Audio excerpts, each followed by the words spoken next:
Good morning, students. Today we are going to start our second book, that is Electricity, Magnetism and EMT.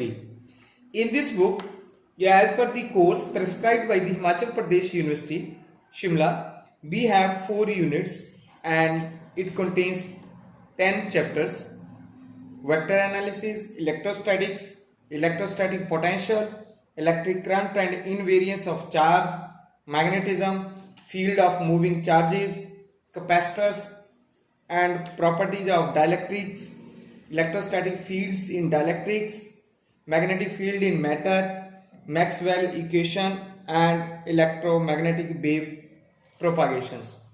So today we are going to start our unit 1, in which vector analysis. If you recall that in the mechanics we have also discussed about the scalar and vector products and its various types, properties. So we will only review of the vectors, algebra, scalar and vector products after gradient, divergence, curl and their significance, vector integration, line, surface and volume integral of vector fields, Gauss divergence theorem, Stokes theorem and last Green theorem. ये तीनों जो theorems है बहुत important है और exam में एक equation जो एक थ्योरम जो है वो ऑलवेज मतलब क्वेश्चन पेपर में होती है.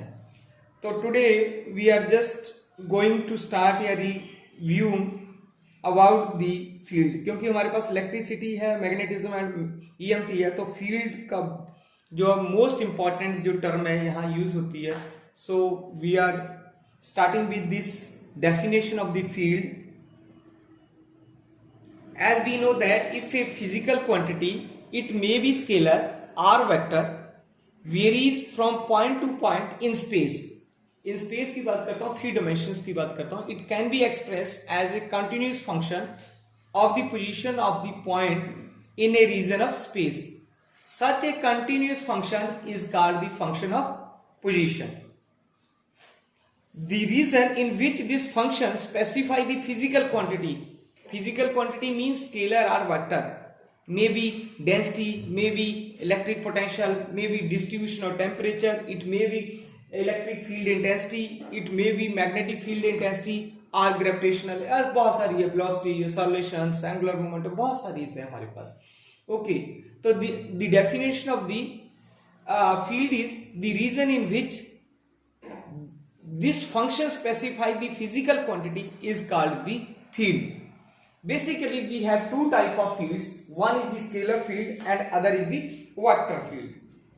Scalar field, अगर हम scalar field की बात करते हैं यहाँ पे, the region of space in which a scalar quantity has unique value at every point is called scalar field.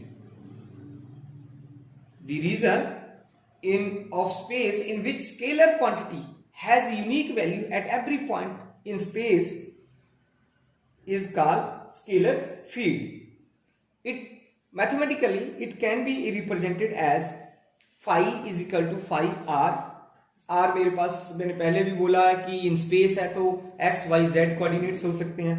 phi is nothing but it is the scalar quantity. There are so many examples. हमने अभी भी बोली थी, density है, electric potential है, temperature, distribution of temperature है, ऐसे बहुत सारी एग्जांपल्स हैं हमारे पास स्केलर की. हमने प्रीवियस +1 +2 क्लास में ये सारी एग्जांपल्स स्टडी किया हुआ है.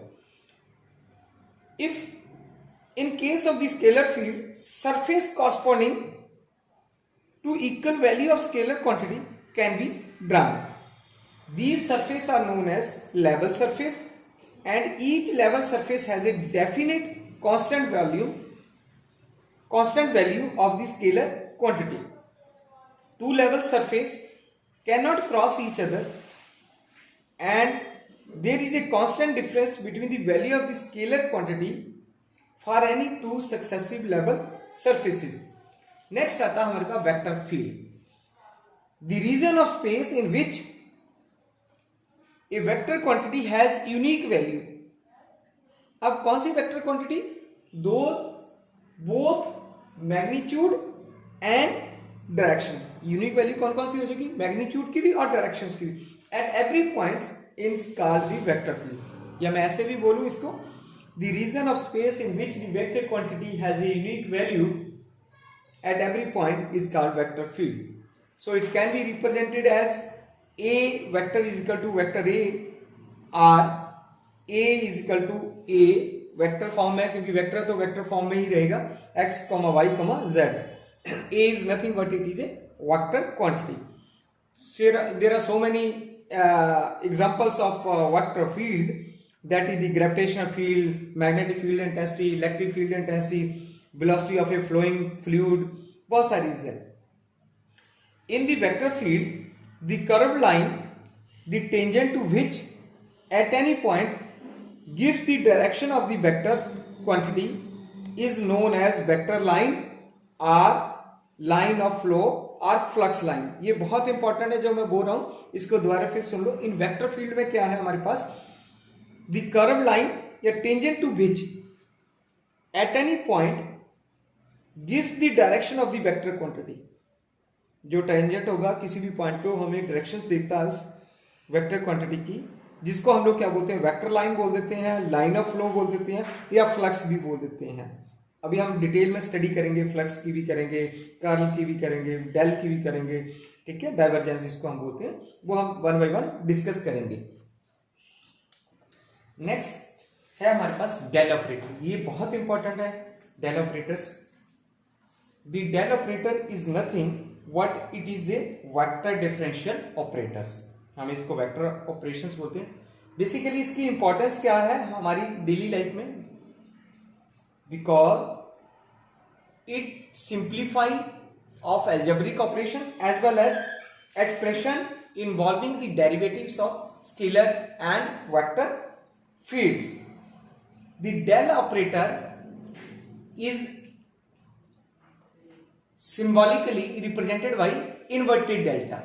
हम वैसे इन्वर्टेड डेल्टा नहीं इसको बोलते हैं, सीधा डेल बोल देते हैं, पर हम लिखते हैं इसको इन्वर्टेड डेल्टा में, या सिंपली नेबला और डेल भी बोल देते हैं. किसी बुक में नेबला लिखा होगा, किसी में डेल लिखा होगा, किसी में इन्वर्टेड डेल्टा लिखा होगा, वो one is the same thing. अपने ये नहीं देखना कि यहाँ डेल है, नेबला या इन्वर्टेड, मीनिंग सबका सेम ही है.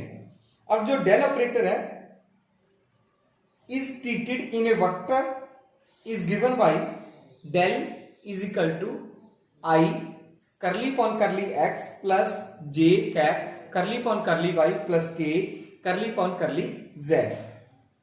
ये इसकी वेक्टर जो डेल है इसको हम डिफाइन कर देते हैं इसमें, या डेल ऑपरेटर. डेल अपने आप में तो कुछ नहीं, basically it is a operator. पहले भी बोला कि सिग्निफाइज या simplify the algebraic operation as well as expressions involving the derivative of vector and scalar fields. Representation हम डेल को इस वे में कर लेते हैं, या डिफाइन इस वे में कर देते हैं. Basically the del itself has no meaning. It acquires significance only when suitably operated on a scalar और vector field. The operation of del involve space x, y, z derivative, so it can be used only in connection with scalar or vector field. ये मैं बार बार इसलिए बोल रहा हूं क्योंकि समझ आ जाए, बहुत इंपॉर्टेंट है, पूरी इलेक्ट्रिसिटी में यूज होता है हमारे पास. On a scalar field function, suppose किसी बुक में फाई लिया होगा, किसी बुक में यू लिया होगा, इट्स नॉट ए मैटर. ये स्केलर फील्ड फंक्शन मैंने यू चूज कर लिया. It is operated through simple product as follow. Del u is equal to i cap curly u upon curly x plus j cap curly u upon curly y plus k cap curly u upon curly Z. अब ऐसा नहीं है कि मैं इसको you से ही represent करता हूं. अब डॉट जो प्रोडक्ट्स लगाए ये बेसिकली मेरे पास क्या बन गया है, ग्रेडियंट बन गया है. इसको हम लोग क्या बोल देते हैं, ग्रेडियंट. ये अगर मैंने किसी बुक में या किसी बुक में आपको क्या लिखा होगा, यहाँ पे लिखा होगा ग्रेडियंट ऑफ यू. अभी हम पूरा डिटेल में पढ़ेंगे कि ग्रेडियंट क्या होता है, ठीक है. तो अब इस इक्वेशन से एक बात तो सीधी क्लियर हो गई है कि व्हेन ए स्केलर फील्ड, कोई भी स्केलर फील्ड है, यू है, फाई है, whatever be, is operated on by a del operator, we get a vector field, ये याद रखना आपने, जब भी ऑपरेट करेंगे हम स्केलर फील्ड को तो वो प्रोडक्ट कौन सा देती है हमें, वेक्टर फील्ड देती है। So on A vector field function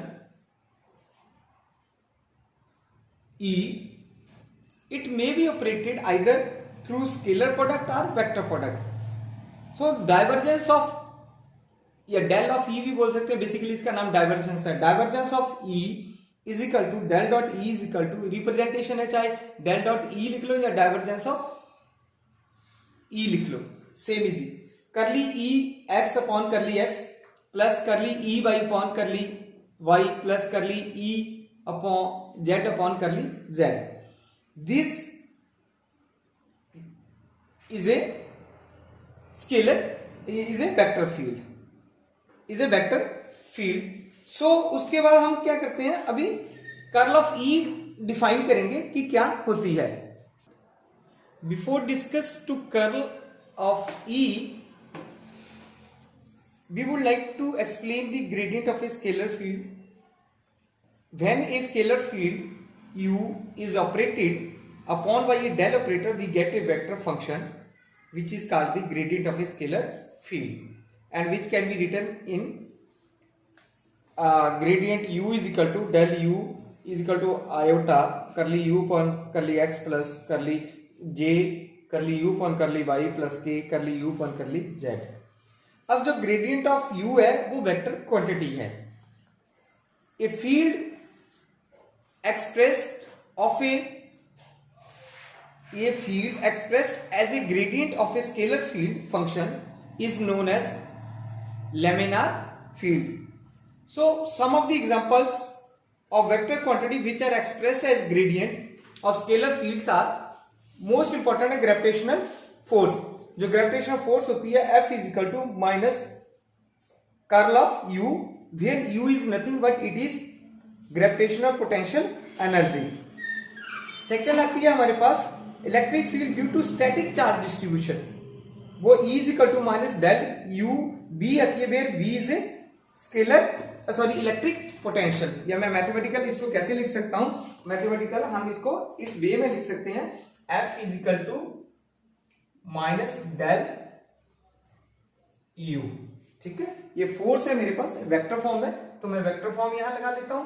अब जब मैं इलेक्ट्रिक फील्ड की बात करता हूं कि due to static charge distribution, तो स्टैटिक चार्ज डिस्ट्रीब्यूशन में हमारे पास क्या आ जाता है, E is equal to minus del, किसी बुक में B लिखा होगा किसी में U लिखा होगा, वो आप किसी भी नोटेशंस को यूज कर सकते हैं। ये U है मेरे पास बेसिकली, ओके।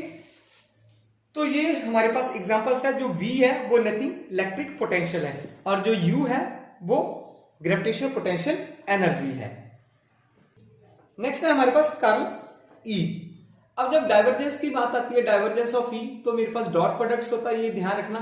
जब कर्ल आएगा तो मैं क्रॉस प्रोडक्ट्स बोलूंगा सीधा ही। जब कर्ल ऑफ E है it means that the del cross product of E, और जब डाइवर्जेंस बोलेंगे तो डॉट प्रोडक्ट ऑफ E, या जो भी फंक्शंस होगा मेरे पास, A हो सकता है, E हो सकता है, F हो सकता है, U हो सकता है, B हो सकता है, तो उसको हम रिप्रेजेंट करते हैं, कैसे करते हैं मैथमेटिकली, I J कैप तीनों यूनिट वेक्टर्स ले लिए, करली अपॉन करली एक्स, करली अपॉन करली वाई, करली अपॉन करली जेड, ई एक्स कंपोनेंट आ गया, ई वाई कंपोनेंट आ गया और ई जेड कंपोनेंट आ गया।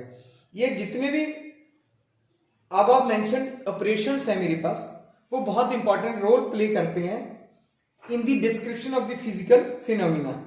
तो हम क्या करेंगे नेक्स्ट लेक्चर पे, इनकी सिग्निफिकेंस देखेंगे, फ्लक्स पढ़ेंगे, volume integral, surface integral, divergence of vector fields, ये सारा हम धीरे एक एक वन बाय वन जो है डिटेल में स्टडी करेंगे। तो kindly watch the lectures and videos on routine works. Hope you enjoy this lecture. Thank you very much.